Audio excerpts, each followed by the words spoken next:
Tonight on the Cooligans, the MLS schedule has been released. What does it mean? What does it mean for you? What does it mean for me? What does it mean for us? Also, DeAndre Yedlin dealing with some visa issues out in Newcastle. So we'll figure all of that out today. That's right. Plus, we talked to Tom Bogert over at MLSsoccer.com. He's an amazing writer. He's breaking all the news. He's fighting with other in-the-knows on Twitter. He's dropping all bombs. We talk a little bit about the MLS draft players. We talk a little bit about players heading over to Europe. And we try to solve whether that's a good thing or a bad thing. That and more today on the Cooligans!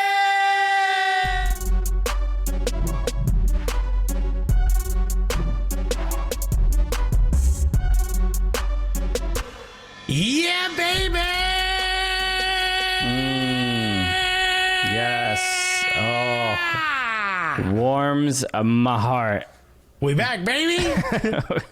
Yep. It's been 2 days since we've been on Fubo Sports Network, and it's too long. Where's the time gone?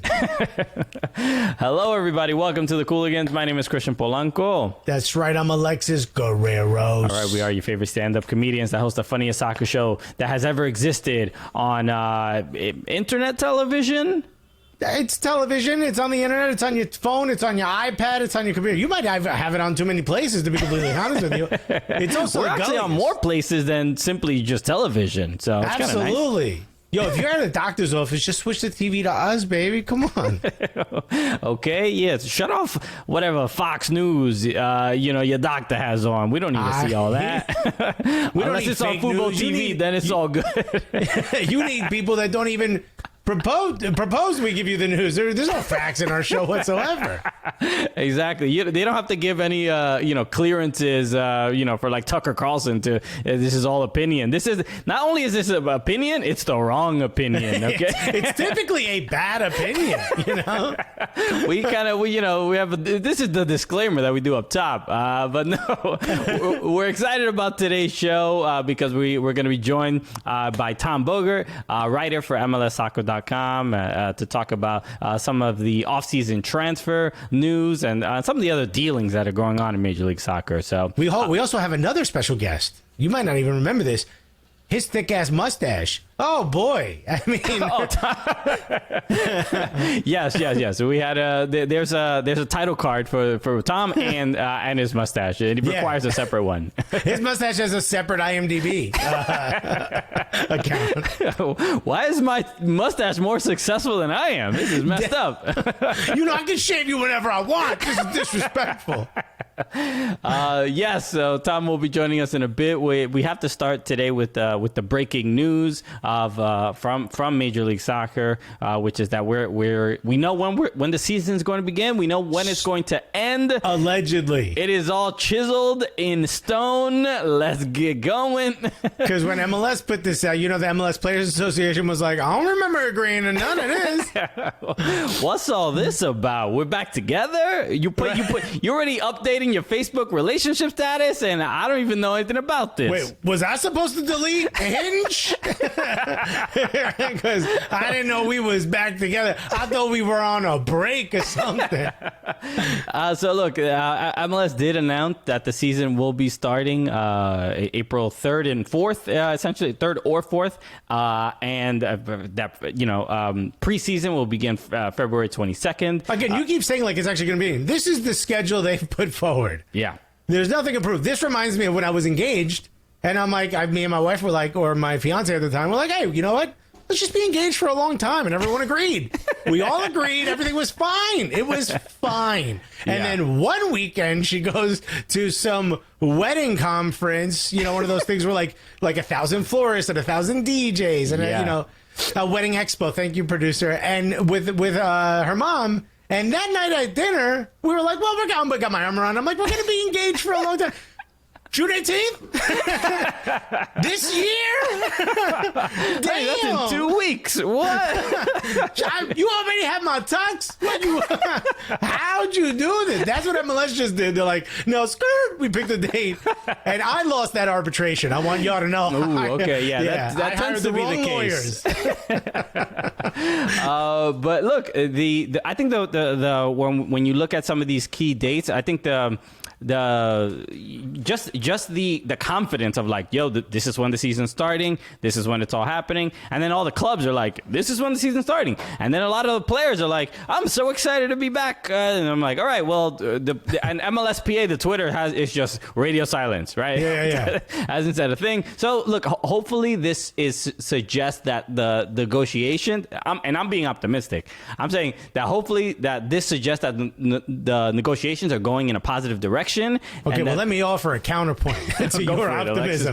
Because what I think is this is a great negotiation tactic.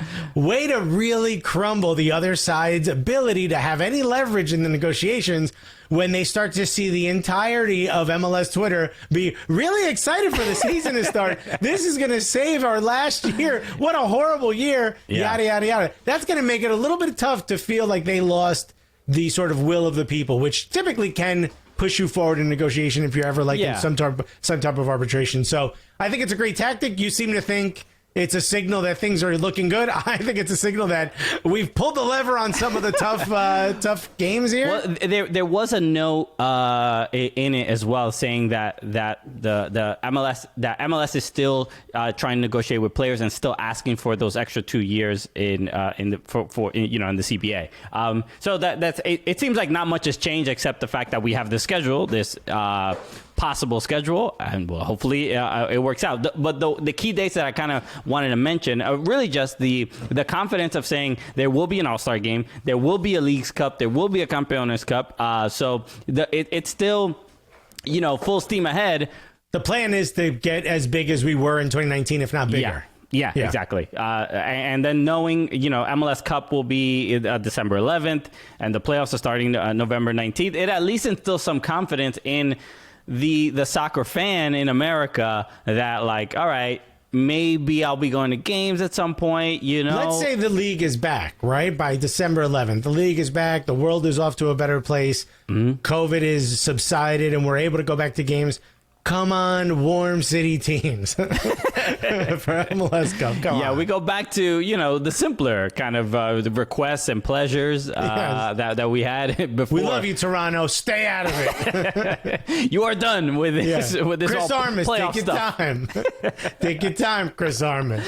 No, I'm excited to if we can go to games again, and I'm watching the press secretary. Now I'm watching like, okay, I need to know every detail. When is the vaccine going to be available? And my zip code and all these other things. Because I'm trying to renew my MLS season tickets, okay? I'm on the phone with the season ticket holder like, look, I don't know if I should renew because I haven't got my vaccine yet. What could you do for me? Can you buy vaccine with TAM? You know what I mean? We got more when we get back after this.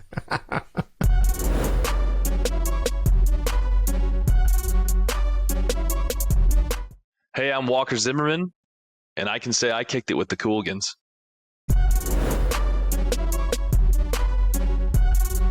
All right, baby, we're back on the Cooligans Living Room FC, and just thinking about all these games that are happening in Europe, I'm like, man, these Americans are doing so well. Wait a minute.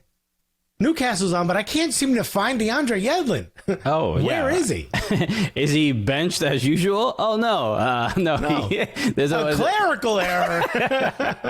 It's a different issue. No, you know what? To DeAndre Yedlin's credit, he has been getting more playing time. He's, he won his starting spot. It seemed like over, the last couple of weeks. And now there is news that he can't. It wasn't really explained why he wasn't available, and then the coach Steve Bruce said there was a visa issue. Keith Downey on the 23rd, which was 3 days ago, broke the news. Understand DeAndre Yedlin. This was a tweet from @SkySports_Keith, who is works for Sky Sports in the Northeast, where Newcastle is. Understand DeAndre Yedlin's recent work permit hasn't arrived and his previous one expired. That's why the American wasn't involved tonight. This was the last match.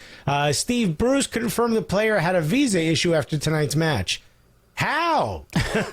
How? Yeah. That's someone's job. Yeah. I mean, obviously this shouldn't happen, right? But so because he doesn't have a work permit, it's not simply that he cannot play, he can't train, he can't work in the country. So there's very serious issues, and to the point where if it's a severe issue where like they didn't file to renew, he can't even stay in the country, right? So that's it's a very common like immigration and serious issue that a Premier League team shouldn't really be facing with the guy that they're paying a couple mil a season. Okay. Yeah, I would honestly say this is sabotage. Okay, and I think it's whoever's spot he took was slipped a little bit of money to the clerk who handles this. Some quid, like, some quid, Alexis, as they say. Sorry, my bad. Some pence, if you will. Mike Pence? To him. What? No, anyway. Please God, no. We're done with him. Get this dude off me. He's asking for mother. You slipped him a little bit of money and was like, yo, let's just say that work visa never shows up. I don't know. It would be a real shame. I get my spot back. You get to keep this money, maybe double it, Well, it's a couple things happened recently, right? Where obviously he wasn't playing much. He has 6 months left to his contract. He's probably not coming back to Newcastle. Yeah, there's like open rumors. Like I think he was even on the internet talking about how to get his. He has a Hellcat. Yeah, I think he has the only Hellcat in the UK, if I'm not mistaken. He's trying to figure out how to get that back to the US, which is like your favorite car. What a sign. That's like walking past your wife going like, yeah, I just need a 1-bedroom. I think you might be announcing something without trying. But the fact that just a couple days ago he was on CBS Sports, and he also was talking about being frustrated with like lack of playing time. So that all this coming out at once does feel a little bit like they're like making an example out of him, because if a player that's at the end of their contract is already looking to go on to another team. There are rumors that he's going to come back to MLS. He can go to another Premier League team. Maybe he can go to the Championship. Yeah. Also, all of these things. But when you're in this situation, if he can't play in these last 6 months, you're not in a great position to negotiate, because you can't be like, yo, I'm flexing out here. Look how great I'm playing. Newcastle doesn't get me, but maybe if I could find just the right club, we could really just unlock something beautiful between us. We need to invent a hinge for soccer players and clubs to swipe right on each other. Okay, it can't just be the agents being like the intermediaries. Why they get all the fun? Yeah, okay. We'll only take 5% of your love. Yeah. As long as it works out. We don't want to be there when it doesn't. But I think if anything, this is, even if it's a sign that, it's just a sign that, you're not with the right club. If they can't even figure out your work visa correctly, move on. Go to a club that at the very least, follows up on an email, It does seem like a pretty simple issue. So I don't know. I hope DeAndre Yedlin is still a good player. It's just like when you watch him in play for Newcastle, he is. There's something about him not fitting with the team as well as I haven't really seen. He was better in the Championship. He played a lot more, but in the Premier League with Newcastle, he's just like not. He can't really connect passes too well. Like there's just, also the team is bad. Let's not be crazy. That's the biggest issue is the team is bad. Right now people are saying Miguel Almiron isn't that great of a player. It's like, no, if you're playing for a Steve Bruce team, you're not going to look good unless you're someone like Andy Carroll, who's just like send it to the old forehead. You know what I mean? They did lose. Look, as when we're recording, they did lose today against Leeds, and it was great because Miguel Almiron scored and Jack Harrison scored in that game. But it's Newcastle, right? They're gonna be Newcastle per usual. So, all right, we got a lot more to discuss, and Tom Bogert will be joining us soon. So come right back after this.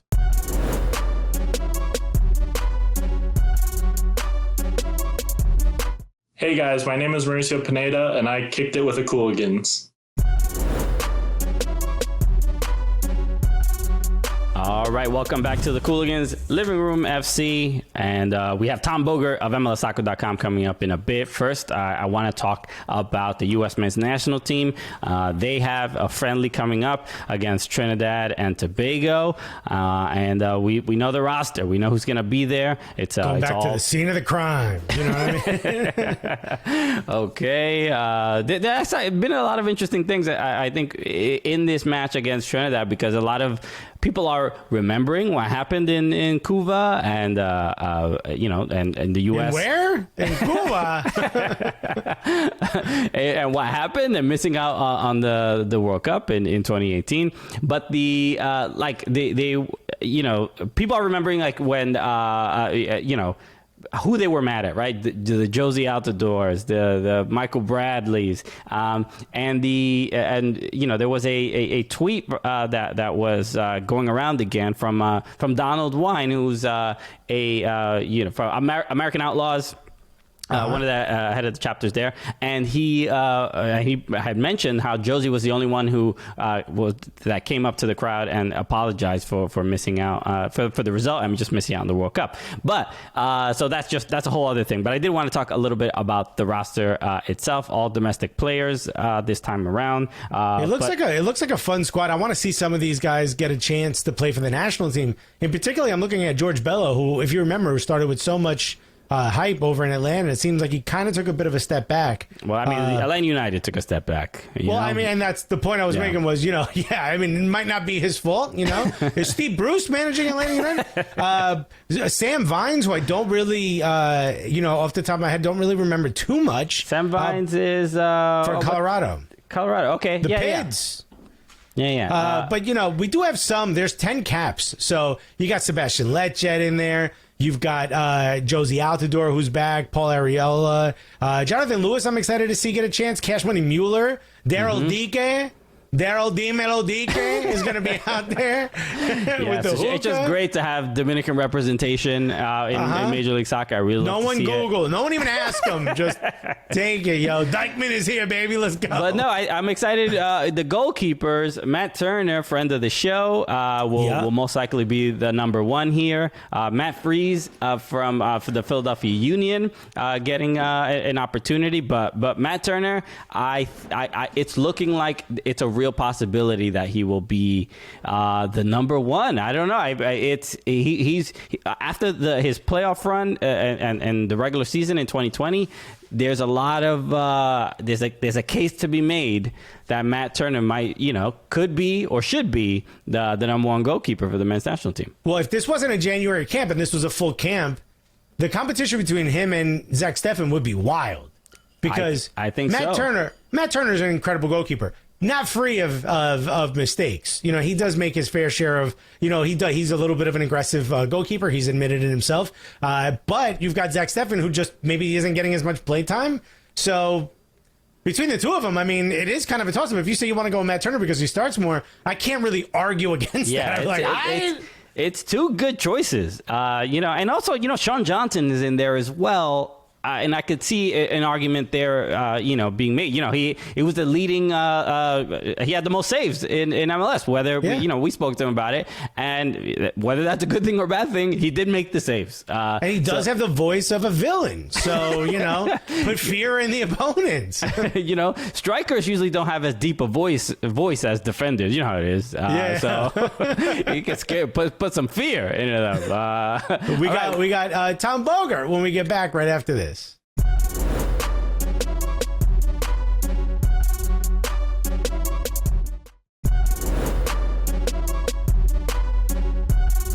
Hi, baby, and we're back on our Cooligans Living Room FC, and finally, our guest is here, Christian. Let's go. Yes, this is a dude who's been working at MLS for a while, and on MLSsoccer.com, who I've played soccer with at Street FC. Okay, the dude can ball. Okay, so I've already. You would not expected seeing him. He looks like he's really hoping to land a role of the detective. I'm like, okay, Tom Selleck got game? All right. You didn't know his middle name was Bogert, but now he here.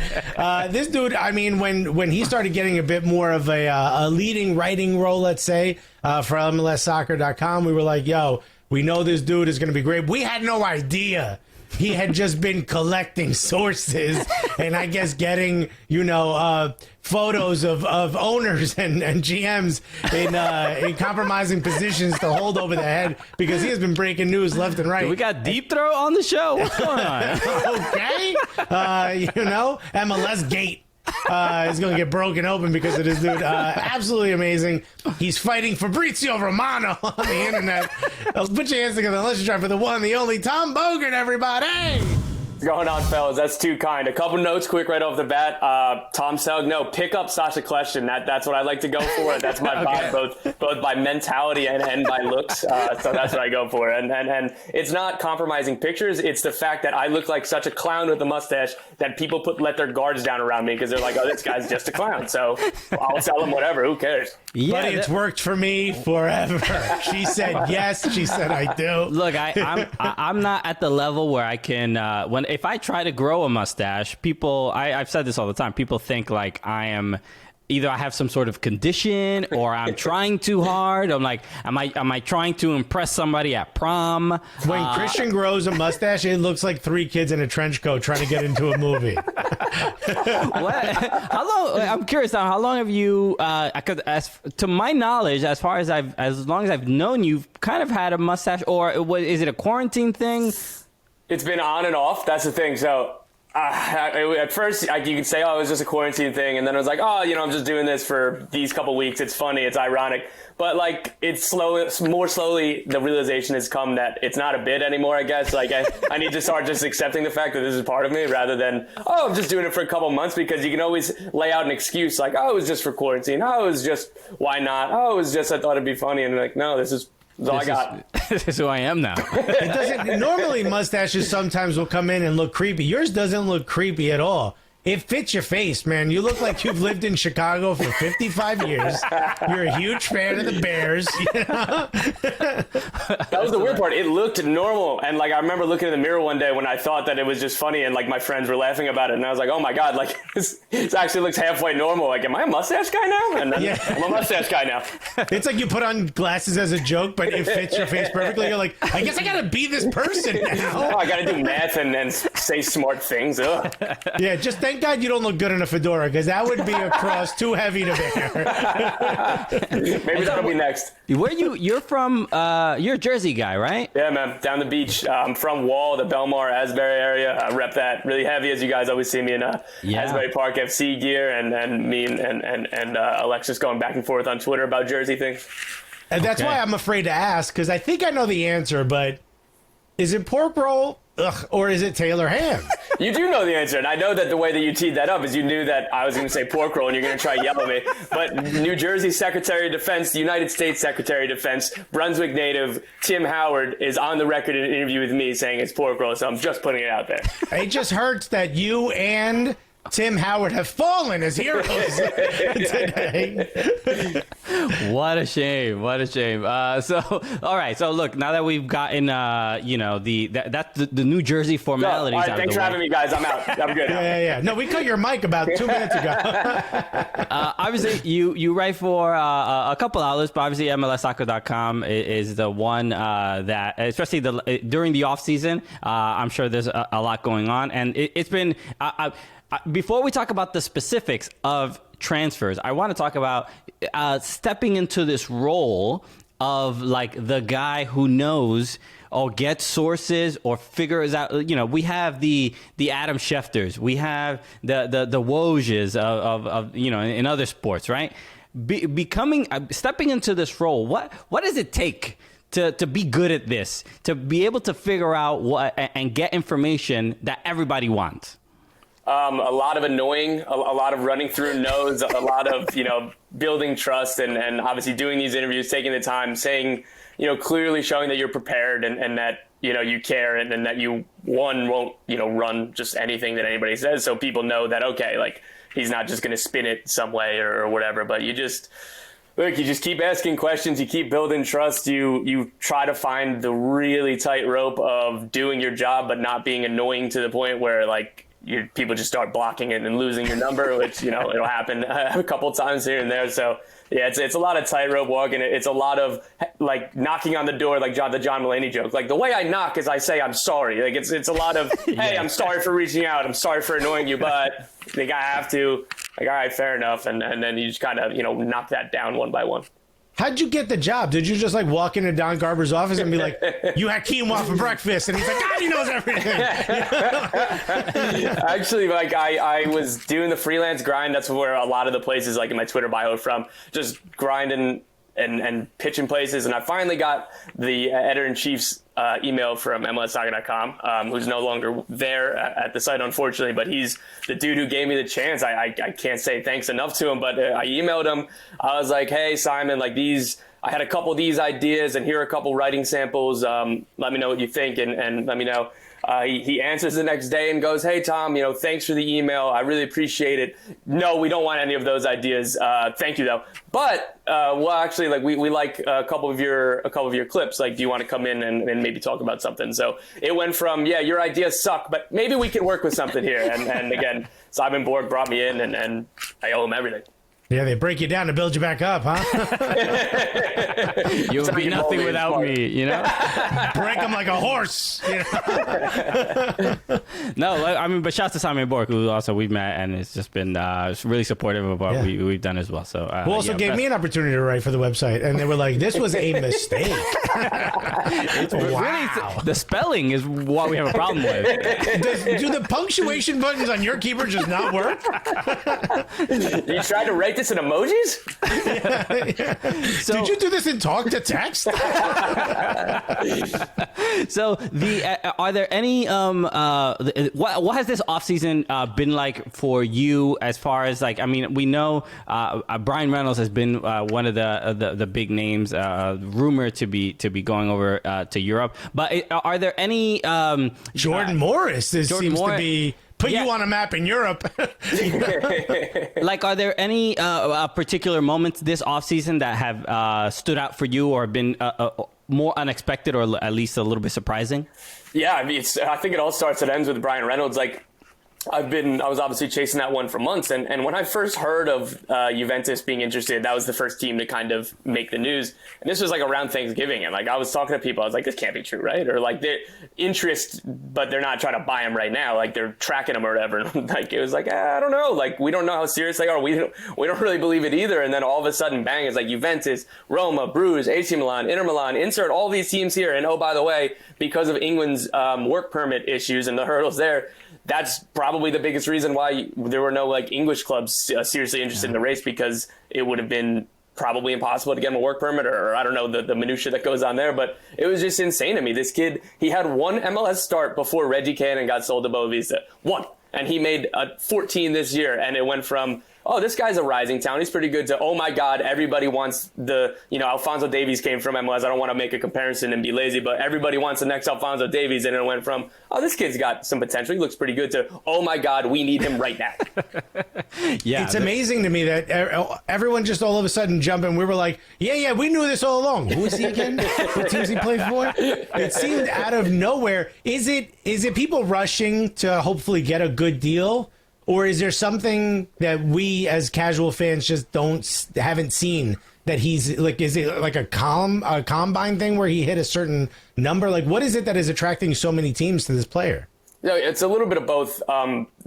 Your point there about like the combine numbers or whatever, like their internal, physical metrics and however it's defined by clubs, they've identified him as like a really special, like athletic talent on top of, his quality. And the idea is that there's just a ton of potential there to grow. He's just 6'3", and he can really play a good cross on top of, his athletic abilities. And he's learning the position. He only switched there from a winger, I don't know, about a year and a half ago. And he leaned on Reggie Cannon a lot. And then they were like, okay, like Cannon's gone now you're our right back. And now all of a sudden all these clubs, and I started to hit back at like, is up, like as I reported, it's going to be around $8.5 million up front to Roma with incentives for $11 million. And at first I was hitting back on the notion of like, is that actually like a cheap deal? Like, that's really good money for Dallas. And it's not like they're getting him for $2 or $3 million. But the idea is if he goes, like, look at Alphonso Davies, like that's going to be up to, I forget what the final number would be, something like 20-ish million. That's going to be a bargain. It's already a bargain. If Bayern had to sell him tomorrow, he'd be, I don't know, $75 million. Yeah. So the fact that the rising prices is if Reynolds gets to Roma and hits the ground running, or even shows like sparkles, then, $11 million is going to be the absolute floor for him. And it's just going to be a rise from there. Okay, yeah, there's a couple players I do want to talk about a little bit more, but we got more with Tom Bogert right after this.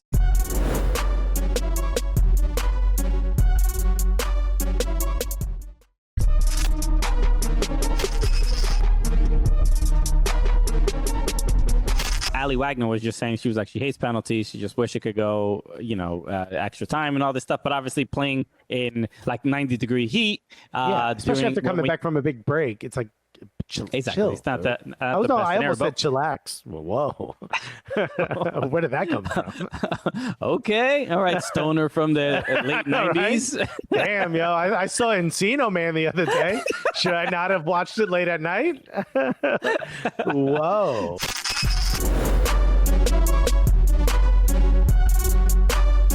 All right, welcome back to the Cooligans Living Room FC. We are here with Tom Bogert of MLSsoccer.com. We were talking about Bryan Reynolds. You had made a point earlier about England and Brexit and how it's affecting players being able to play in that country. And it is an interesting thing, right? Like, we were talking about. We saw Weston McKennie is a great example. It seems like, there was a possibility of going to England. But it seems like it would be almost a difficult sort of landscape now for an American player to go play. It seems like now, ever since the dominoes are falling for CONCACAF players or MLS players, right? After Alphonso Davies has a great showing. Now it seems like Serie A looks like a real place where American players can actually go and thrive. And Weston McKennie has kind of pretty much planted that flag and saying now, and look at the example of, going back to FC Dallas, the academy and that system. So what does it look like as far as, how is Brexit really affecting the possibility of more MLS players going to other countries besides England? So with Italy, and again, just yet another facet of why this Bryan Reynolds deal is so crazy and so interesting and so surprising is that Italian clubs only get to sign 2 non-European Union players per season. And Rome is using one of their 2 spots on Reynolds. And part of the reason why the whole Juventus deal was so complicated, it would have had to be technically bought by Benevento first because they had the open spot, and then Juve would have given them the money to give to Dallas, and then they would have bought him from Benevento in the summer when he wouldn't have counted as a non-EU player because he was in Italy first, and the way around that rule is another club has to buy him, and then you buy him from that club or whatever. It's, just standard doing business in Italy and stuff, as there's been some plenty of scandal over there in Serie A with rules, and you can bend them around a little bit. But that kind of reminds me of that. What was it? My Blue Heaven, where he was like, I'd like a double scotch, and the lady on the flight attendant's like, well, you're only allowed to buy one. He goes, okay, well then I'll take 2 scotches, and you could put one on his table. That's how Juventus was like, oh no. This office happens to be Benevento's headquarters, so come on in. Yeah, it's wild that if the rules are that easy to get around, what it used to be before they tried to stringent it up and make it more difficult for these teams to do it. They used to buy the non-EU spots from like a Serie B team and say, hey, Crotone, you're not buying anybody from South America. Let us buy one of your spots, and then they go, here you go. So, but anyway, who knew Serie A had TAM? Yeah, trading international roster spots. Yeah, for TAM. Yeah, I can't wait for the draft. Juventus would have drafted him from Benevento. But in England, it's changing at least. The biggest news with Brexit is it makes it more difficult for EU players to get into England. So it wasn't easy at first for other players around the globe, obviously particularly Americans in this talk, but it was a little bit like that with South American players, and they're still finalizing rules or they're still being interpreted. But as far as I understand it, I think that Brexit is going to make it slightly easier for some of these players, and particularly South America more so than North America, because there's ways to get work permit applications with like rising talent, exciting talent, and why they should get a work permit because they would improve the quality of the league or the, whatever.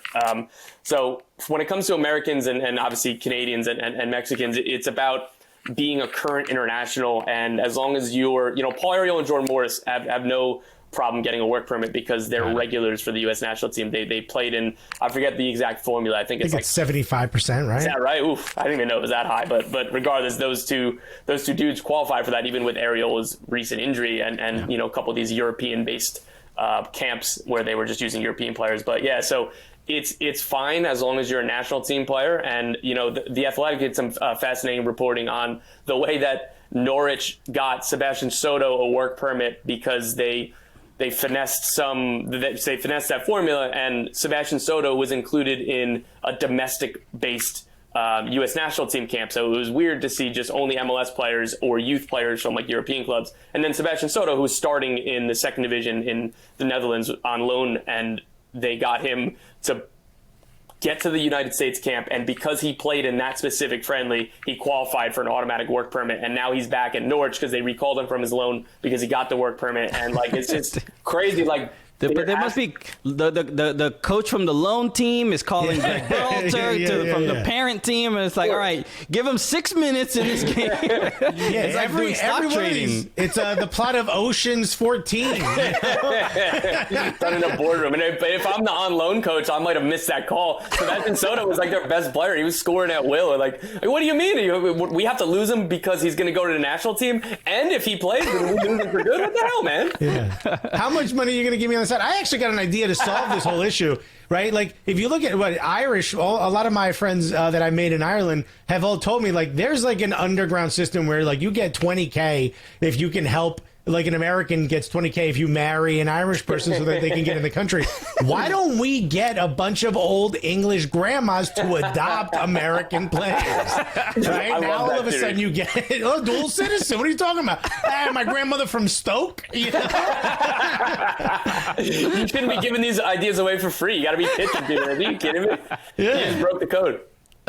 Dude, come on. We can make a bunch of money. Come on. We'll call it the Bogert system just to get the heat off of me. Yeah. So I'm up front. You're the one who's making the money, and then I'm the one who's getting calls from the police. Yeah. So I'm wondering also, from your perspective, does it make your job a little bit easier? Do you get more responses from people when you're talking to either agents or teams? Because so many Americans are doing well in Europe. Like, I mean, watching Weston McKennie week after week, especially do so well in Serie A, does it feel like, because this must be an issue with anybody who works in MLS, where people look down on the league in general around the world, and they have to deal with that kind of like dismissal or disrespect. But I feel like your inbox is getting a few more responses nowadays. It's probably the WhatsApp, you know? Yeah, no, and it's, you can see it empirically. Like the fact that the Philadelphia Union were able to sell Brendan Aronson and Mark McKenzie for a combined $13 million-ish up front with incentives that's going to take that number much higher, and partly depending on, the sell-on clauses, they might straight up double that number. The fact that they did that, they hadn't sold a single academy product abroad yet. I think that they only had one transfer fee received in the history of the Philadelphia Union. And all of a sudden it's like, hey, here's a track record. You've seen what some of the Dallas kids have done. You've seen, Pulisic, McKennie.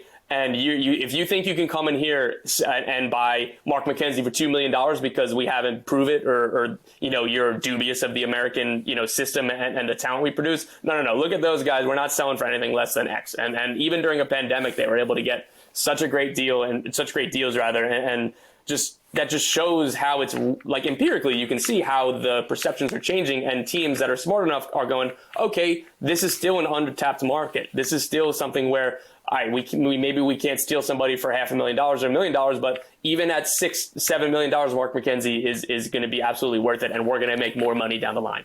Yeah. Wow. And I mean, both those guys got their debuts over the weekend as well, and looked pretty good doing it. So, okay, so much more to discuss with Tom Bogert. So come right back.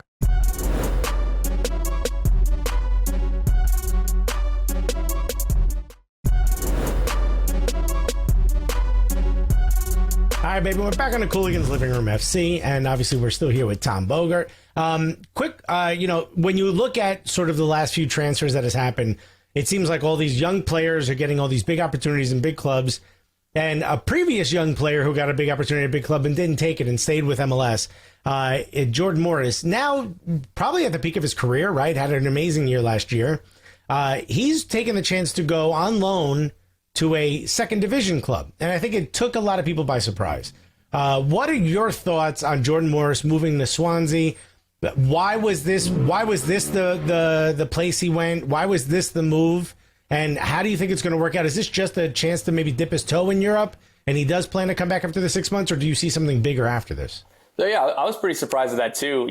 There had been a lot of talk over the past, 6 months about maybe Jordan Moore should go to Europe, maybe he should go to Europe. And I figured that it wasn't going to happen unless it was going to be a mid-table Bundesliga team or like a Europa League caliber French team or, insert anything like that. Like when the rumors I broke a report where Preston North End, near the bottom of the championship table, called Seattle and just said, hey, how much would it cost for Jordan Morris? And they were like, not anywhere near your budget. They're okay, thank you. And I was like, I thought that was a stupid phone call because what does he have to prove in the championship right now? So my first take on I guess the Swansea stuff, I was like, it's a little weird. Why would he do that? But, the more I think about it, it makes more sense. Swansea are, I think before the weekend, at least, they were second in the championship. So a lot can change. But if they were to hold that, they'd get promoted to the Premier League. And I think my understanding of it is that purchase option doesn't get picked up unless that they're promoted.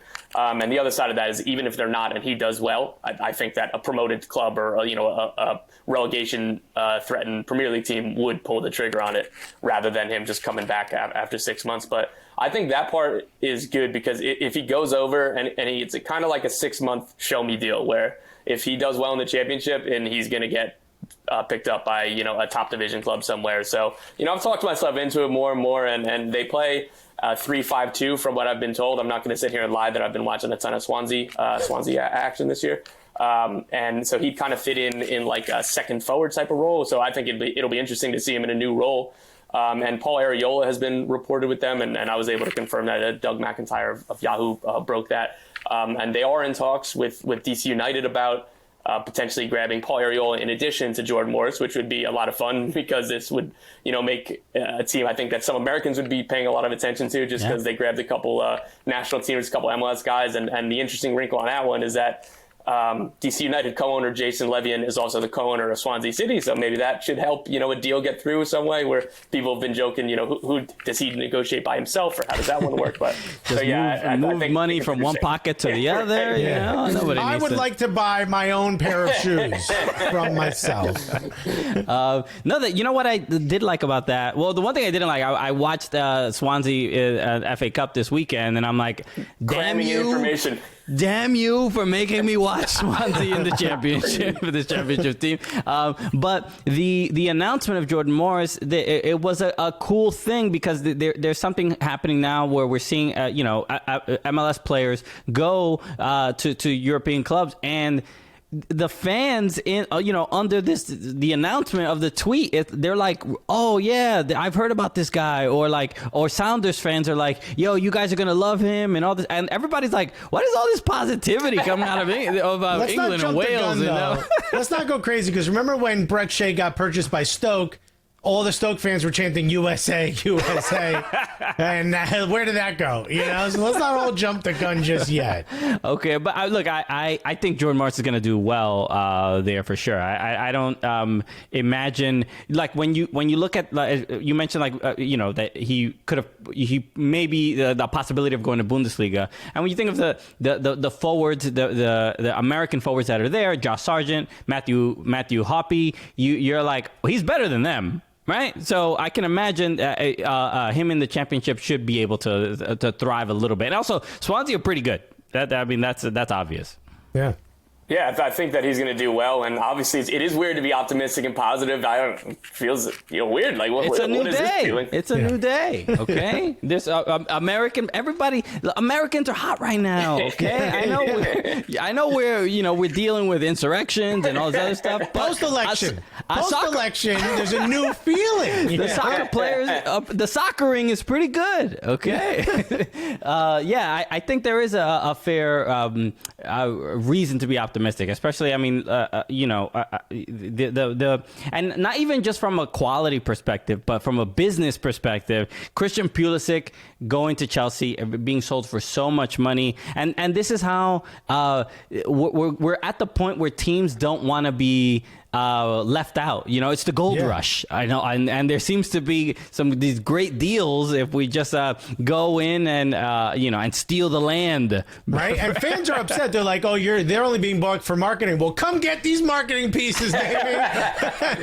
That was my favorite argument about Pulisic. It was like, yeah, Chelsea are just buying a player for this much money from marketing. How many jerseys would they need to sell for that to turn out as a profit? Are you kidding me? Break even. You know how much he's making it as a contract on top of the transfer fee? How many jerseys would they need to make, let alone sell? Yeah, exactly. And speaking of Chelsea, because we spoke about this earlier, but obviously Lampard being sacked, what do you think the future for Christian Pulisic is at Chelsea? I know Thomas Tuchel is going to be in there. There already some familiarity, but how do you think this affects his game? Positive, hopefully, because they work together at Dortmund, so that's always a good sign. Hopefully he'll just play him in his best position at left wing and just actually let him play. And you know, if the teams they were a little gummed up when it came to the attack, it was like frustrating to watch. It was all stop-start. Nothing was like really clicking. Kai Havertz wasn't doing well. Frank Lampard's young prince, Mason Mount, was doing well. I think he's the biggest loser, unfortunately, in all of this. Just losing Lampard and the belief that came from there. But I don't know. I just, it has to be positive. You know, Pulisic is passing the eye test. He was doing this stuff in moments, but it just kind of, like, for the rest of the Chelsea squad, it really just wasn't coming off under Lampard. And selfishly, my first thought, because we all, read things and think about how would this affect me, as a Liverpool fan, it makes me scared for what happens if one day, as we all hope, that Steven Gerrard comes and takes over and succeeds Jurgen Klopp whenever Jurgen Klopp decides to leave. If this happens to him, could you imagine if your club legend came back to your club as a hero to manage, and then he didn't do so well for the last 2 months. Like, get him the hell out of here. That'd be so tough to kind of digest. Well, look, as an Everton fan, I really think Steven Gerrard is going to slip up as manager of Liverpool. Come on, you're better than that. That's a low-hanging fruit. You're better than that. You know. All right, we got more with Tom Bogert coming right up.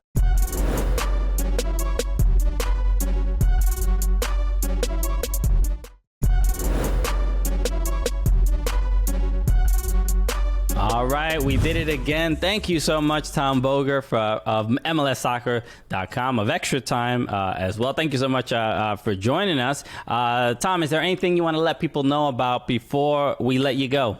Yeah, thanks again for having me. And again, congratulations to you guys on booking your least interesting guest. It's a real honor and it's a real privilege. That's not true. We've had Andrew Wiebe on the show. As long as you don't go any lower than me, so I can still hold on to this. I like having you the most or least in something. It's less fun than being in the middle. But yeah, just on Twitter, at Tom Bogert, all that good stuff. Okay, yeah, make sure you check out his work on MLSsoccer.com. Like I mentioned, he always makes regular appearances on Extra Time as well. So everybody, thank you so much for joining us. Make sure you follow at Soccer Cooligans on all social media platforms. Follow at Fubo Sports as well, and subscribe to the Fubo Sports YouTube channel for full episodes of the program. All right, Thomas, let us end the show the way we normally do. Your legal name might just be Tom. I'm sorry if It's Thomas, though. You had it right. All right, cool. Your intuition was correct. Let us end the show the way we normally do. So for Tom Bogert, my name is Christian Polanco. I'm Alexis Guerreros. And together, what are we? The Cooligans! Timing on point.